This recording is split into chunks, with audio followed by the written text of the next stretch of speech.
Assalamu alaikum warahmatullahi wabarakatuh. Ashamaar kafuun jaalatamtootaa fi kabajamtoota uummata Oromoo jirtanii bakkuma jirtanii nagaa fi kabajaan kenna simbiraagaa jiraatu jecha.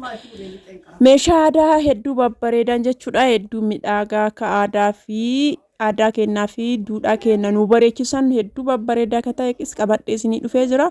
Meeshaa aadaa waa torba isaa jechuudha. Akkuma isin beektan waa torba tolirraa hojjetama meeshaan aadaa.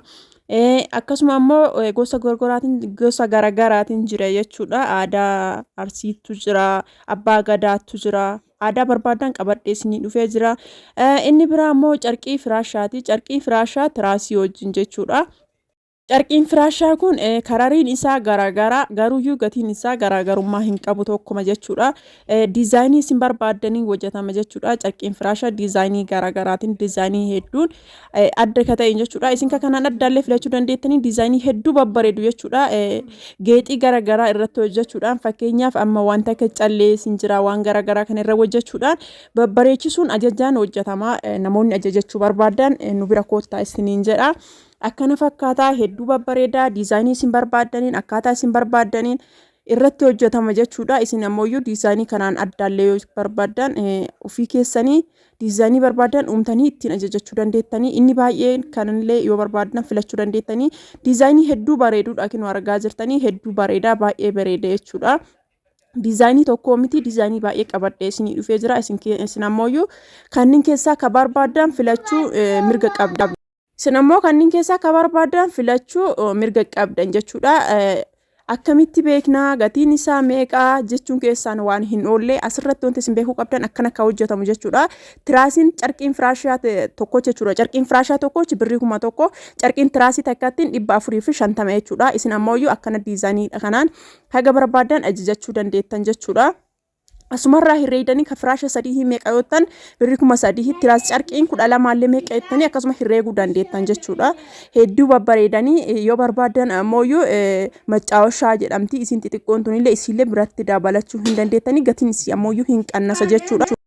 Isin tuni gatiin isii kaawwaniin waliin qixaa miti hin qannasa macaawashaa taniin illee barbaadan biratti dabalachuu dandeettanii inni biraa ammoo madaggafatu jira ka Arabiyaa Majlisii biraa hojjetamu san isa bira sanillee biratti dabalachuu dandeettanii akka hedduu isin bareeduuf jechuudha. Inni biraa ammoo algaadha. Algaan kunniin hedduu babbareedaa baay'ee babbareedanii hedduu ka babbareedaa ta'e jechuudha. Diizaayiniin leeyyatti jedhellee ka kanaan addaa yoo qabaatan ajajachuu dandeettanii inni kun amma fakkeenyaaf mitira tokkoo fi 20 jechuudha. Gatiin isaallee meeqa jechuun keessan hin oolu 20 jechuudha. Gatiin isaallee 20 jechuudha. Gatiin isaa jiddu galeessa. Algaan garuu hedduu babbareeda gatiin isaa 20 jechuudha. Algaa barbaadan mitirka 20 ajajachuu barbaadaniin 20 jechuudha. Hedduu babbareedanii kanaan addaallee yoo barbaadan ajajadhaa isiniin jedha. Yoo barbaadanii kanneen keessaa ka jaalattan jiraate immoo iskiriinshoot irraa godhaatii keessan dubbisuu hin irraanfatina. Akkuma isin beektan meeshaa babbareedaa meeshaa qalbiin keessan isin barbaadu hedduu qabadhee isin dhufa jechuudha. Inni biraa immoo biffeedha. Biffeen kun hedduu bareeda. Hedduu bareeda viidiyoo biraa irratti duraan biraatti illee isin dhiisee jira ammallee waan hedduu bareedeef kana irratti illee isin dhiisee jira jechuudha. Baay'ee babbareedanii inni biraa burcuqqoo adii kana namoota baay'eetuyyuu gaafataa turanii namni baay'een na gaafataa turtanii burcuqqoo adii kana burcuqqoon adiin kun ammallee qabadhee isin dhufee jira gatiin isii birrii 2000 jechuudha. Hedduu bareeda jechuudha. Adda kataate bareeda jechuudha. Inni biraa immoo burcuqqoon kunillee buleen kunillee isii fakkaachuuf ta'ame. Isii fakkaachuuf ta'a garuu hedduu bareedaa saniin tokko miti jechuudha. Burcuqqoon adiin sun hin dabala. Inni kun ammoo birrii 1900 hedduu bareedu jechuudha. Namoonni bitachuu barbaadan osoo isin hin darbiin bitadhaa isiniin jedha hedduu bareedi. Inni biraa ammoo makarajii kana. Makarajiin kun amma dhufe jechuudha. Namoonni viidiyoo kiyyarra argitaniirtanii viidiyoo tokkocha wayii gadhiisee jira. Inni kun baay'ee ka bareedu jechuudha. Litirii torballee litirii 10 illee qabatu jira jechuudha. Saanii abbas firee sadii tanallee jechuudha. Seerii sadii qabdee jechuudha. Akkaataan isii akkaataa maxabashaati. Maxabashaa miti garuuyyuu kiddaanidha. Kurreen isii ammoo shaklaadha jechuudha. Mastaawotiidha. Inni kun ammoo sibiila jechuudha. Akkana fakkaata kiddaanidha. Garuuyyuu istaayiliin isaa akkaataa maxabashaati jechuudha. Namoonni bitachuu barbaadan meeshaa akkanaa babbareedu kanneen dubbisuun irraanfatina. Kunillee maali jechuun keessan hin oolu isinii mul'ataa jira. Makarajii aananiiti. Makarajii aananii kun makarajii aananii guddicha qaba. Xiqqishoo of biraa qaba jechuudha. Siinii 6 qaba.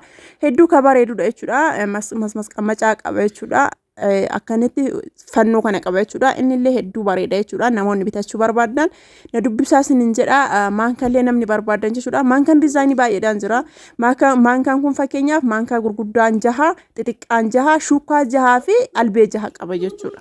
Waa meeqa waa 24 jechuudha. Firee 24 jechuudha walirratti waa 6. Inni biraa ammoo inni kun maali jechuu dandeettanii? Inni kun jechuudha burcuqqootti illee fayyadamuu dandeettan garana as aanu kana jechuudha. Askireemiif illee fayyada jechuudha. Wantoota akka askireemii garagaraatiif illee fayyada jechuudha. Yoo barbaade burcuqqoo 6 ofirraa qaba jechuudha. Inni lachuyyuu burcuqqoo 6 ofirraa qaba. Hedduu bareeda. Namoonni baay'ee masa warqii nagaafataa turtan, masa warqii kirrii nagaafataa turtan, namoonni masa warqii kirrii nagaafataa turtan illee kinooti ajajachuu hin dandeettanii dhufee jira isiniin jedha. Ajajadha hedduu babbareeda hiqaa baay'ee bareedu hiqaa baay'ee namatti tolu jechuudha. Gaafin isin nagaafataa turtan namni baay'een masa warqii kirrii jettanii nagaafataa turtanii kinooti isin kun dhufee jira. Akkana yoo barbaaddan tagubbarraa isitan wajjin illee ajajachuu dandeettanii yoo barbaadan kophatti illee ajajachuu dandeettanii kirriidhaan barbaaddanii. Inni biraa ammoo wiixaadhaan illee barbaaddanii amma meeshaan akkana kun wanta akka meeshaa aadaa ta'ee hodhaa kunniin hiwwaddada jechuudha. Maaliif jennaan birraan bari'eera. Birraan erga bari'ee namni hin heerumaa ka qara heerumellee as deebisanii gurgurutu jira. Waan baay'eetu jira. Sababa saniif jecha meeshaan hiwwaddada.